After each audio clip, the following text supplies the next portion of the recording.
kalau mereka bisa terbang ke bulan di abad ke-20, tapi 1400 tahun yang lalu baginda Nabi Muhammad SAW bukan lagi terbang ke bulan, saudara, tapi baginda Nabi Muhammad SAW bisa membelah bulan, saudara.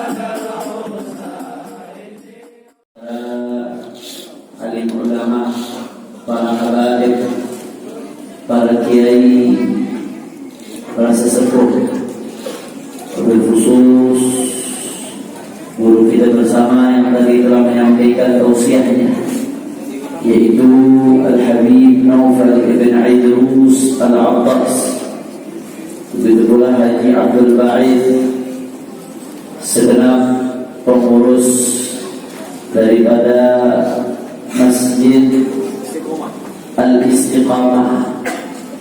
Mudah-mudahan semuanya selalu diberkahi oleh Allah Subhanahu wa taala.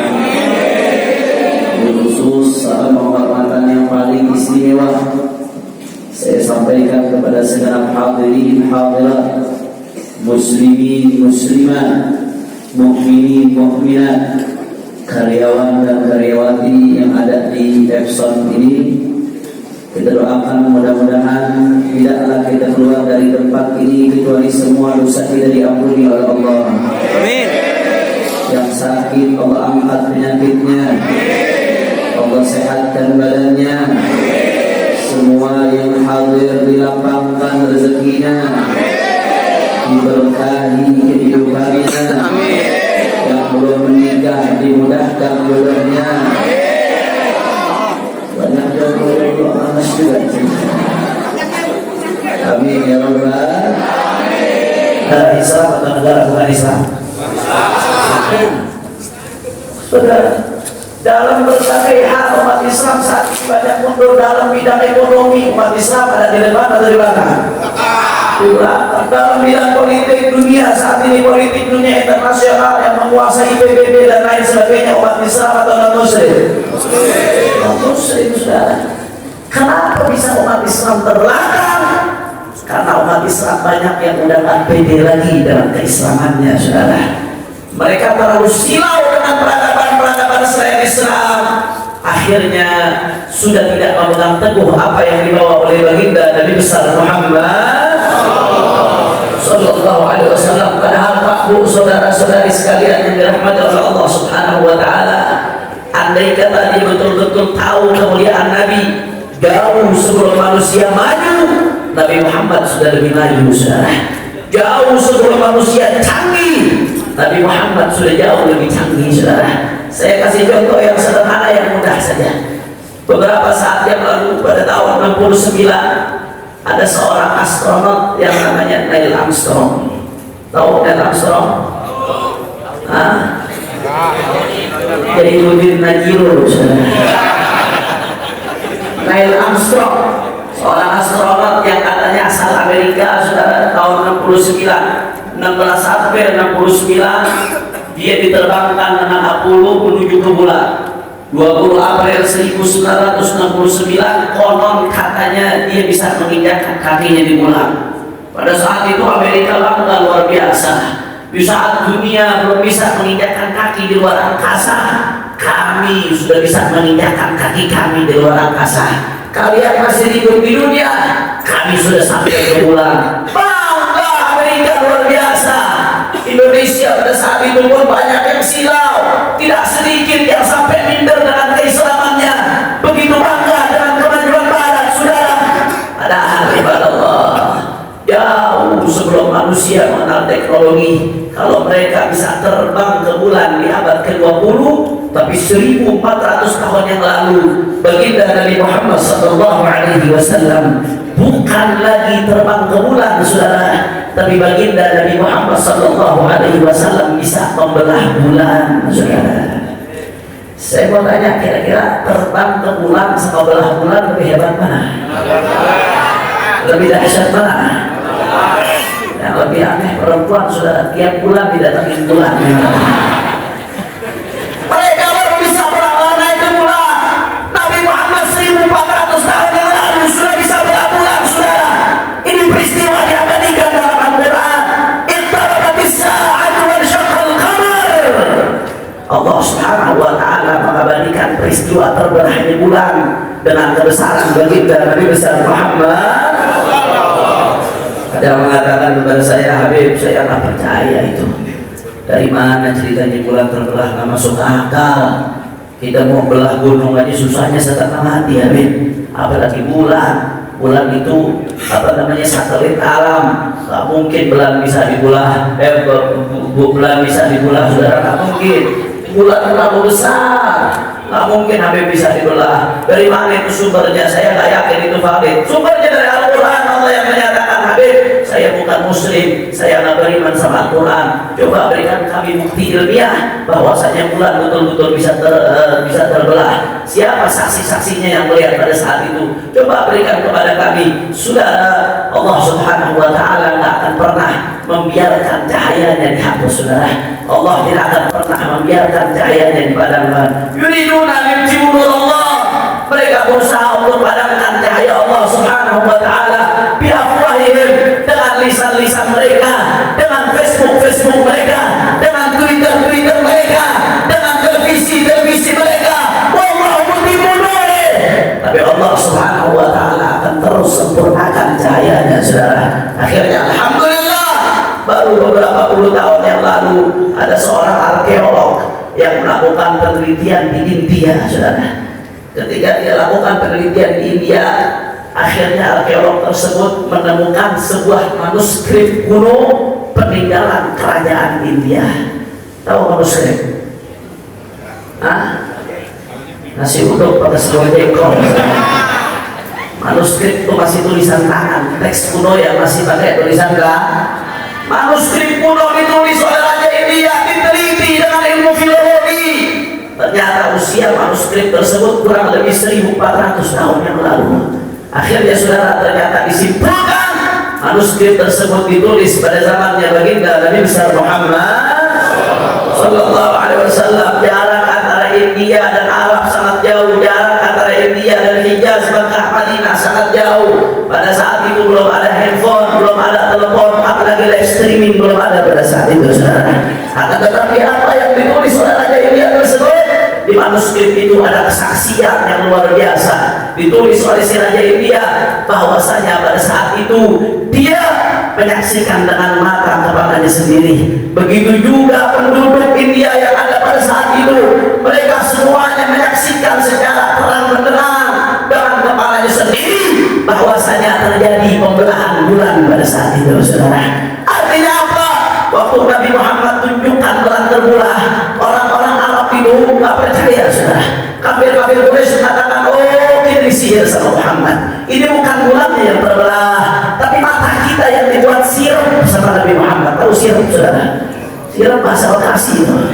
Nggak kelihatan, dibikin kabur, dimanipulasi ke mata kita, dibuat tidak melihat.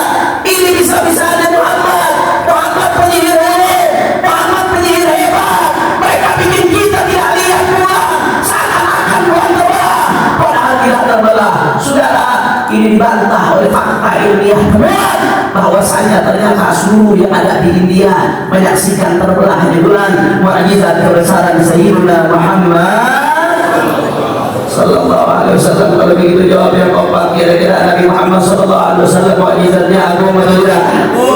Orang kompak, agung atau tidak? Mukjizat Nabi Muhammad mulia atau tidak? Mukjizat Nabi Muhammad besar atau tidak? Bersyukurlah jadi umat Nabi, bangga tidak jadi umat Nabi, senang tidak jadi umat Nabi. Sallu ala Nabi. Gara-gara mabuk belum apa-apa dan gigi 15 saja, saudara. Nah, sebetulnya masih banyak fakta-fakta ilmiah lainnya yang menunjukkan bahwasanya 1400 tahun yang lalu Nabi Muhammad sudah jauh lebih canggih dari orang-orang manusia modern, saudara. Artinya apa? manakala kita betul-betul pegang teguh baginda Nabi Muhammad sallallahu alaihi wasallam, maka kita akan terus maju, kita akan terus mulia. Waktu saya kuliah di Ahmad Yahya University, saya teringat waktu itu saya sholat Jumat di Masjid Raudhah.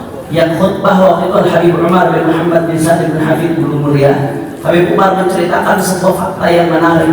Jadi kalau zaman sekarang kan biasanya kita kalau punya tetangga orang satu kampung kuliah di luar negeri, bangganya luar biasa, betul? Kuliahnya di mana ini? Oh, di Sorbonne di Prancis. Wah, luar biasa bangganya saudara. Kuliah di mana? Di Oxford. Oh, hebat betul. Kuliah di Oxford. Kuliah di mana? Di Amerika, di Inggris, di Swedia. Bangga luar biasa saudara. Zaman sekarang kenapa? Karena di sana ada ilmu pengetahuan, di sana ada perkembangan sains dan lain sebagainya. Itu zaman sekarang. Tapi ternyata ibadah Allah, Habib Umar bin Habib menceritakan ternyata zaman dulu justru fakta sejarah sebaliknya saudara. Di awal-awal di masa kejayaan Islam, pada saat Islam memimpin dunia, pada saat itu kalau ada anak-anak Eropa yang belajar di Eropa itu biasa saudara. Kalau ada orang-orang yang belajar di Eropa nggak ditengok saudara. Tapi orang-orang Eropa begitu bangga kalau dengar ada anaknya yang belajar di tempat-tempat Islam saudara. Bangga mereka luar biasa. Kamu belajar di mana? Di Baghdad. Baghdad, pusat pemerintahan Islam, kota ilmu. Kamu belajar di mana? Di Basra. Oh, Basra, pusat perkembangan ilmu. Kamu belajar di mana? Di Andalusia. Oh, Andalusia, pusat perkembangan Islam. Saudara, dulu mereka yang bangga kalau ke tempat kita. Tapi sekarang kita yang bangga kalau ke tempat mereka saudara.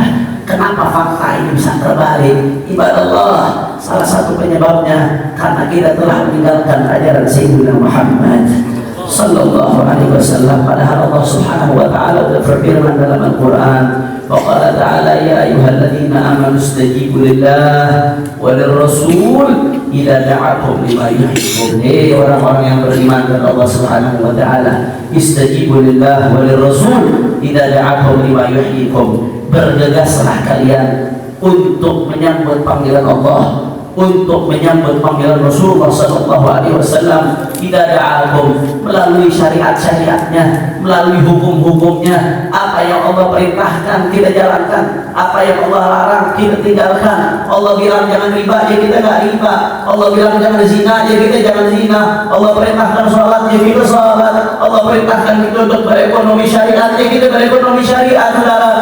Apa yang Allah perintahkan, apa yang Allah larang, apa yang Nabi perintahkan, apa yang Nabi larang, apa sunnah-sunnahnya Nabi. Tidak da'akum lima yuhyikum, karena itu semua yuhyikum, itu yang membuat kita sejahtera, itu yang membuat kita bahagia, itu yang membuat kita maju, itu yang membuat kita makmur. Saya mau tanya semua jawab yang kompak ini janji Allah. Kalau janji Allah itu pasti benar atau mungkin benar? Pasti benar. Orang kompak pasti benar atau mungkin benar? Yang keras pasti benar atau mungkin benar? Pasti. Semua jawab yang kompak yakin dengan janji Allah. Beriman, percaya, betul. Karena itu saudara, semua ada di tangan kita. Islam ini pasti menang Prabowo. Di Al-Quran atau di hadis Rasulullah SAW bersabda, la yablughanna hadzal amr ma balagha al-layl wan nahar wa la yatruku Allahu baita hajarin wa la madarin illa sayadkhuluhu dini hadha bi'izzi azizin aw bidhilli dalil. Catat baik-baik, Islam itu nggak mungkin kalah, pasti menang. Kata Rasulullah SAW, la yablughanna hadzal amr ma balagha al-layl wan nahar. Agama Allah ini akan sampai seiring dengan sampainya siang dan malam saudara.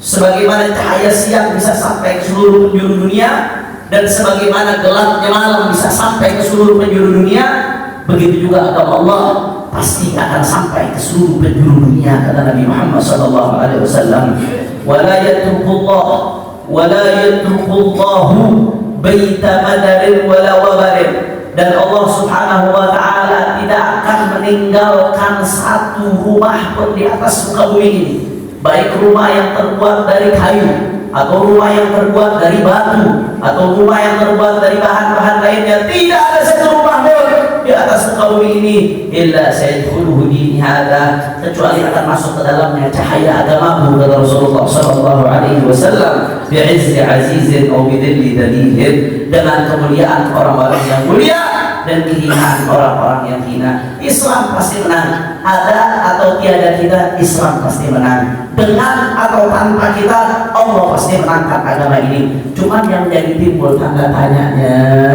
kira-kira Allah pilih kita nggak jadi salah satu penyempurna cahaya Allah Subhanahu wa Ta'ala?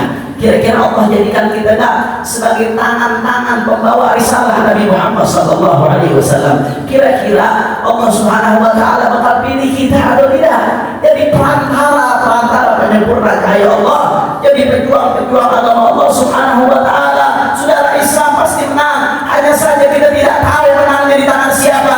Andai kata Allah jadikan kita salah satu cahaya penyempurna cahaya Allah Subhanahu wa Ta'ala, faya bakhtana, maka beruntungnya kita ketika diangkat jadi pejuang-pejuang agama Allah Subhanahu wa Ta'ala. Saudara, kemenangan dari Allah, bantuan dari Allah, anugerah dari Allah akan datang kepada kita manakala kita bela agama Allah Subhanahu wa Ta'ala. Allah Subhanahu wa Ta'ala berfirman dalam Al-Quran, in tansurullah yansurkum wa yutsabbit aqdamakum. Syarat Pak Bu, kalau di Al-Quran dalam susunan bahasa Arab, gramatika bahasa Arab, ada syarat, ada jawab syarat. Syaratnya apa? Syaratnya intan surullah, manakala kalian bela agama Allah. Maka jawab syaratnya apa? Hasilnya apa? Yansurkum. Selama kalian bela agama Allah, maka hasilnya Allah akan bela kalian. Manakala kita mau pertolongan Allah datang kepada kita, baik dalam hal ekonomi kita, dalam urusan rumah tangga kita, dalam urusan dunia akhirat kita, syarat nomor satu bela agama Allah. Saudara Habib, saya bukan ustaz, saya bukan kiai, saya bukan laskar Habib, saya cuma pegawai. Apa bisa saya bela agama Allah Habib? Saudara, Allah Subhanahu wa Ta'ala tidak spesifikkan cara bela agama Allah dengan satu cara. Perhatikan baik-baik firman Allah, in tansurullah, kalau kalian bela agama Allah dengan apapun caranya, dengan jalan apapun yang kalian bisa, yansurkum, Allah yang akan membela kalian. Mulai dari diri kita sendiri Pak Bu. Bagaimana cara bela agama Allah dalam diri kita? Bagaimana cara menegakkan agama Allah dalam diri kita? Apa yang Allah perintahkan, jalani. Apa yang Allah tinggalkan, larang. Itu artinya kita bela agama Allah dalam diri kita, saudara. Karena sebuah bangunan besar nggak akan mulai terbangun kecuali melalui satu batu bata dulu, saudara. Mulai dari satu batu bata terus akan menjadi bangunan besar. Begitu juga kejayaan agama, kejayaan negara tidak akan pernah terbangun kecuali melalui satu persatu rakyatnya yang memperbaiki dirinya, satu persatu umat Islamnya yang memperbaiki dirinya, saudara. Mulai dari kita, jangan tinggalkan perintah Allah, sholatnya dijaga, puasanya dijaga, orang tua kita bakti, saudara. Itu orang tua jimat luar biasa. Saya pernah mendapat perkataan dari seorang wali Allah, seorang soleh, yang mengatakan bahwasanya barang siapa yang memperlakukan orang tuanya seperti raja, maka Allah akan jadikan rizki dia seperti raja. Tapi sebaliknya, yang memperlakukan orang tua sebagai pembantu, Allah jadikan rizkinya rizki pembantu, saudara. Na'udzubillah min. Orang tua yang di rumah Anda itu keramat Pak Bu, keramat. Itu keselamatan Anda dunia akhirat, itu kesuksesan Anda dunia akhirat. Anda perlakukan orang tua Anda seperti raja, Allah jadikan Anda raja di dunia dan akhirat, saudara. Tapi sebaliknya, kalau kita kurang baik sama orang tua kita diperlakukan seperti pembantu, na'udzubillah min dzalik, kehinaan yang menanti kita dunia akhirat. Ulama menyebutkan salah satu dosa yang paling kontan, salah satu dosa yang paling kontan hukumannya adalah durhaka kepada orang tua sebelum di akhirat, di dunia dulu balasannya, saudara. Na'udzubillah min. Mulai dari diri kita, perbaiki diri kita masing-masing, takut sama Allah Subhanahu wa Ta'ala. Jangan sampai kita terjang larangan Allah. Kadang ini manusia lebih takut kepada CCTV daripada sama Allah, saudara. Betul? Apa CCTV takut, tapi sama Allah ada takut, saudara. Sebagian ada orang maling, sebagian ditanya kenapa nggak tolong di Alfa, ada CCTV soalnya. Kenapa nggak tolong di ATM, ada CCTV soalnya, saudara. Itu CCTV dunia, ada jangkauannya. Di luar ATM udah nggak kena, saudara.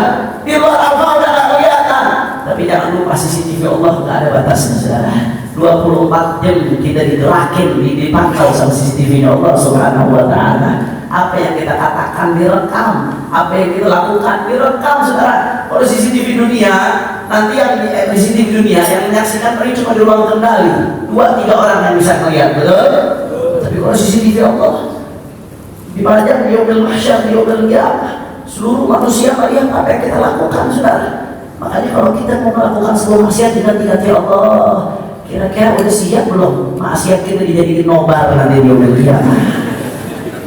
Udah siap apa belum nih? Yang laki-laki, yang muda-muda, tahu-tahu khilaf, zaman sekarang ada handphone, buka yang macam-macam di handphone. Kira-kira udah siap belum? Dia lagi lihat porno, di yaumil qiyamah seluruh orang lihat dia lagi lihat porno, saudara. Udah siap atau belum itu untuk melakukan itu? Jadi ingat, manakala kita yang melakukan maksiat, ingat CCTV Allah jauh lebih canggih. CCTV Allah jauh lebih hebat. Mudah-mudahan Allah ampuni semua dosa-dosa kita semua. Allah mulai dari diri kita, kemudian keluarga kita, jaga putri-putri kita, jangan dibiarkan pacaran, jangan dibiarkan sholat ditinggalkan, jangan sampai keluar dalam keadaan membuka aurat. Tanggung jawabnya besar aku. Allah Subhanahu wa taala mengatakan dalam Al-Qur'an, faqala ta'ala al-akhillau yawma idzin ba'dhum li ba'dhin adu illa al-muttaqin. Orang-orang yang kita sayang ini di dunia, anak kita, istri kita, keluarga kita sayang mereka, kita timang di dunia, kita kerja mati-matian untuk mereka, sudahlah. Tapi kata Allah apa? Orang-orang yang kita sayang di dunia ini nanti di akhirat mereka yang akan menuntut kita jadi musuh kita, saudara. Kok bisa hadir seperti itu? Iya, manakala kita tidak betul-betul didik untuk ketaatan kepada Allah, itu yang akan menyeret kita kepada adabnya Allah Subhanahu wa taala. Seorang ayah udah enak-enak di dalam surga, tahu-tahu saudara diprotes sama malaikat, diseret ke neraka. Kenapa diseret? Putrinya ada di neraka, putrinya nggak terima. Ya Allah, saya ini masuk neraka karena saya berzina, awal mulanya karena saya pacaran, orang tua saya tidak melarang saya. Ya Allah, saya dibiarkan keluar begitu saja, tidak dilarang. Tolong seret ayah saya ke neraka. Ya Allah, hati-hati orang yang kita cinta. Kalau nggak betul-betul kita jaga, mereka yang akan menyeret kita nanti ke neraka. Na'udzubillah min illal muttaqin. Kata Allah Subhanahu wa taala, kecuali orang-orang yang bertakwa. Anak yang kita didik, ya Rabb, saya didik anak saya supaya bisa baca Al-Quran. Saya nggak rela, ya Allah, saya meninggal, anak saya nggak bisa ngajinin buat saya. Saya meninggal, tahu-tahu bisa tinggalnya kaset, ya Allah. Anak saya nggak bisa ngaji, saya nggak tahu bagaimana harus tinggalkan mereka. Ya Allah, ya Allah, saya didik dia untuk baca Al-Quran supaya nanti bisa jadi tabungan saya. Ya Allah, anak yang kita didik buat baca Quran itu nanti yang kumpul sama kita di surga. Masya Allah, istri yang dididik jangan sampai auratnya dibuka keluar, jangan sampai sholatnya ditinggalkan, itu nanti yang menemani kita di surga. Mudah-mudahan ya Allah, berkatnya Maulid Nabi Muhammad, kita dikumpulkan sama Allah Subhanahu wa taala di surga bersama Nabi Muhammad sallallahu alaihi wasallam. Amin ya rabbal. Mulai dari yang skopnya paling kecil dari diri sendiri, lanjut ke tingkat keluarga, lanjut ke tingkat profesi. Bagaimana cara dia tolong agama Allah? Bantu orang sakit, banyak orang miskin yang susah mau berobat, mau pakai BPJS, antrinya 3 hari 3 malam kadang-kadang, saudara. Betul. Panjang antri, udah gitu dapat obatnya nomor kesekian, lagi bukan yang bagus, saudara. Ada rakyat makin tambah sakit. Alhamdulillah, alhamdulillah. Dari bantu orang-orang sakit, itu namanya bela agama Allah Subhanahu wa taala. Para pengusaha yang punya ada kelebihan rezeki, bantu agama Allah. Majelis taklim butuh biaya, pesantren butuh biaya, panti asuhan butuh biaya, anak-anak miskin, anak-anak yatim belum bisa melanjutkan sekolahnya, bantu mereka.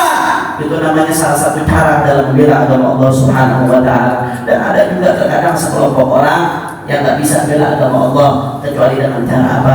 Dengan tanda tangannya, saudara. Ada orang yang bisa bela agama Allah dengan apa? Tanda tangannya. Siapa mereka yang bisa bela agama Allah dengan tanda tangan? Pejabat, saudara. Pejabat itu bela agama Allah nggak perlu banyak teriak, cukup tanda tangan. Mumpung tanda tangannya masih laku, saudara. Karena jabatan ini nggak selamanya, paling 5 tahun. Itu pun kalau nggak dijemput KPK di tengah masa. Benar benar. Agama Allah dengan tanda-tangannya, buat perda-perda yang pro terhadap agama, perda-perda yang bisa memperbaiki akhlak masyarakat. Saya mau tanya, ini kebanyakan yang dulu sekolahnya sekolah umum, SMA umum, SMP umum, banyak apa enggak? Di SMP umum itu pelajaran agama seminggu berapa jam? 2 jam. Kira-kira cukup nggak belajar agama seminggu 2 jam? Ini calon-calon penerus bangsa, calon-calon pemimpin masa depan, dapat pelajaran agama, pelajaran akhlak seminggu cuma 2 jam, sudah menjadi apa ke depannya? Kira-kira bisa nggak dengan majelis taklim kita ubah 2 jam itu jadi 5 jam? Nggak bisa, saudara. Mau teriak-teriak di depan sekolahan suruh ubah, nggak bisa.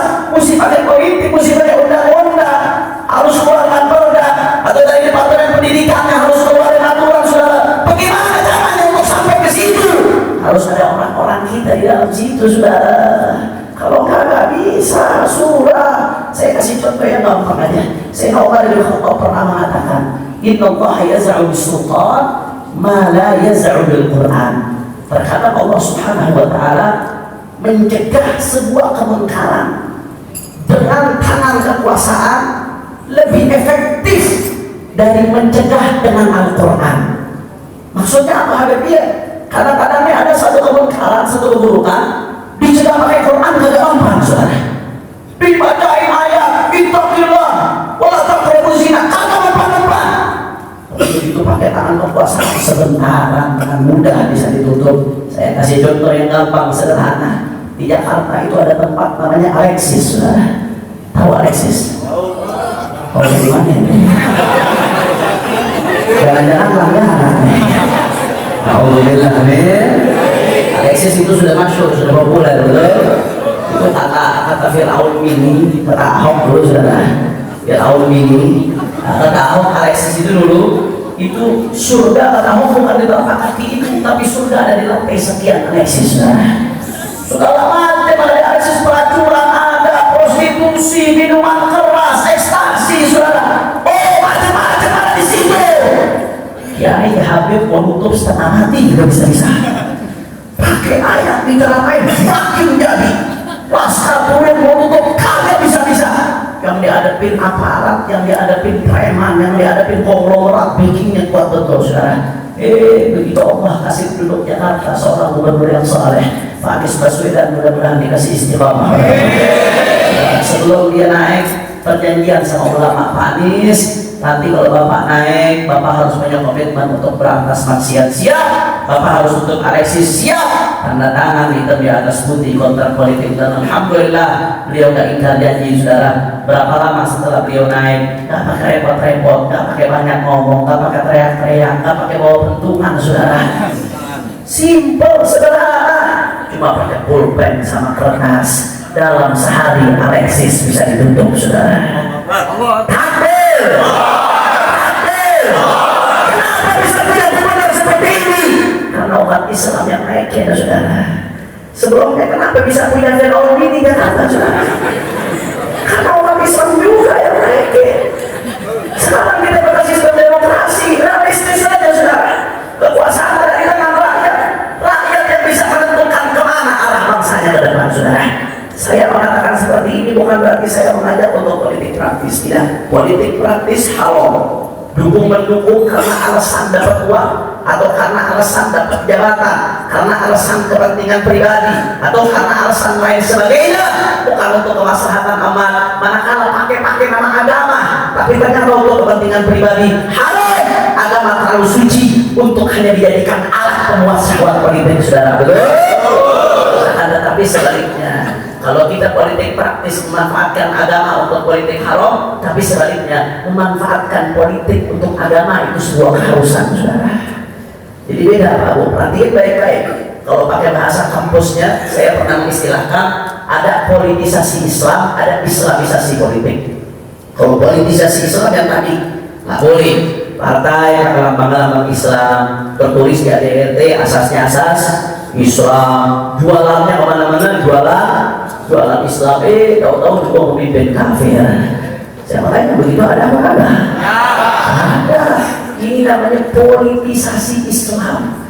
Islam cuma jadi kedok untuk memuaskan syahwat politiknya. Haram yang seperti itu tidak boleh, saudara. Tapi Islamisasi politik, kita manfaatkan kekuatan umat untuk memperjuangkan Islam melalui jalur politik, harus bahkan bisa wajib, saudara. Makanya zaman sekarang Pak, umat Islam nggak boleh dibodoh-bodohi. Ini maulid-maulid dari tingkat RT, RW, kelurahan, kecamatan sampai tingkat provinsi. Ada yang hadir 10, 100, ada yang hadir 1000, ada yang hadir puluhan ribu, ada yang hadir ratusan ribu. Bahkan di Jakarta kemarin 212 juga baca maulid, saudara, hadir sampai lebih dari 10 juta orang. Ini nggak boleh jadi sekedar seremonial, nggak boleh maulid kemudian bubar, saudara. Tapi maulid harus berubah jadi kekuatan umat, saudara. Maulid ini harus jadi kekuatan umat, harus jadi ajang konsolidasi umat.